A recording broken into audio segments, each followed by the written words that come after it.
រឿងក្មេងល្អមិនរើសចំណីដូដូជាក្មេងដែលរើសចំណីណាស់គេចូលចិត្តញ៉ាំសាច់មិនចូលចិត្តបន្លែ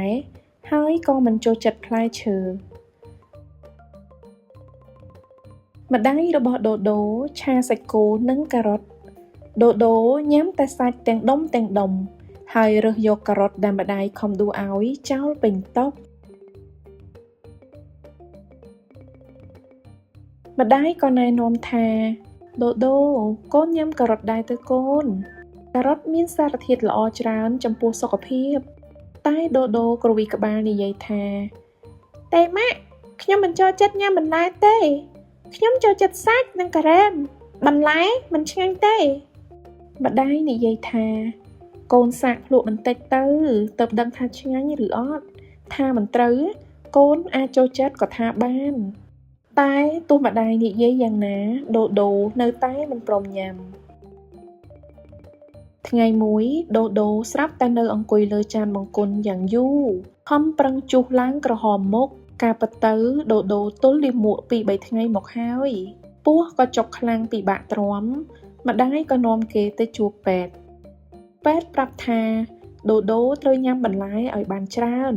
ព្រោះក្នុងបន្លែមានកាកសរសៃធ្វើឲ្យពោះវៀនរំញោចបានល្អ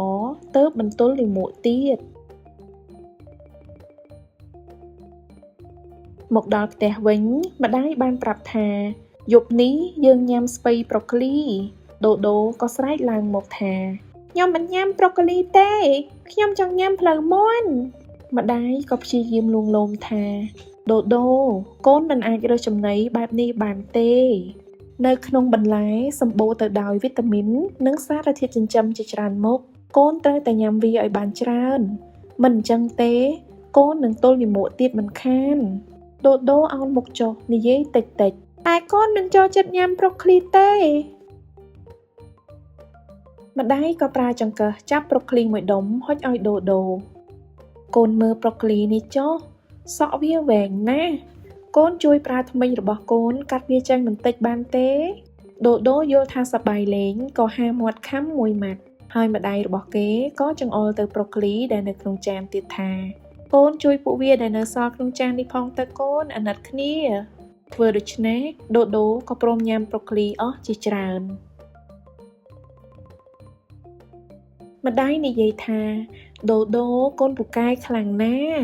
ឃើញទេប្រូកូលីមានអីពិបាកញ៉ាំដូដូក៏ងក់ក្បាលមួយសន្ទុះម្ដាយក៏លើកយកផ្លែស្រកានាគមួយចានចេញមកដូដូរៀបនឹងគ្រវីក្បាលទៅហើយម្ដាយក៏ប្រញាប់និយាយថាប្រាប់អាតកំបាំងកូនមួយណាកូនចង់ដឹងទេញ៉ាំផ្លែស្រកានាគនេះហើយកូននឹងជុះលាមកដែលមានពណ៌ក្រហមកូនចង់ឃើញទេដូដូមានការភ្ញាក់ផ្អើលណាស់ក៏សួរម្ដាយថាប៉ាត់មែនឬម៉ាក់អញ្ចឹងខ្ញុំនឹងញ៉ាំវាសាកមើលហើយដូដូក៏ប្រឹងញ៉ាំផ្លែស្រកានាគមួយដុំហើយមួយដុំទៀត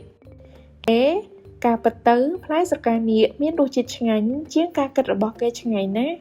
យប់ឡើងដូដូក៏ឈឺពោះចង់បត់ជើងធំគេក៏ប្រញាប់រត់ទៅបង្គន់ទីបំផុតលាមកដែលទល់មកជាច្រើនថ្ងៃក៏ជុះចេញមកយ៉ាងស្រួលមិនបាច់ប្រឹងយូរហើយក៏មិនចុកពោះពិបាកទ្រាំដូចមុនចាប់ពីថ្ងៃនោះមកដូដូក៏ចូលចិត្តញ៉ាំបន្លែនិងផ្លែឈើគ្រប់មុខមិនបាច់ម្ដាយបង្ខំដូចមុនទៀតទេចុះបងប្អូនវិញចូលចិត្តញ៉ាំបន្លែផ្លែឈើឬទេប្រយ័ត្នទល់លាមកណា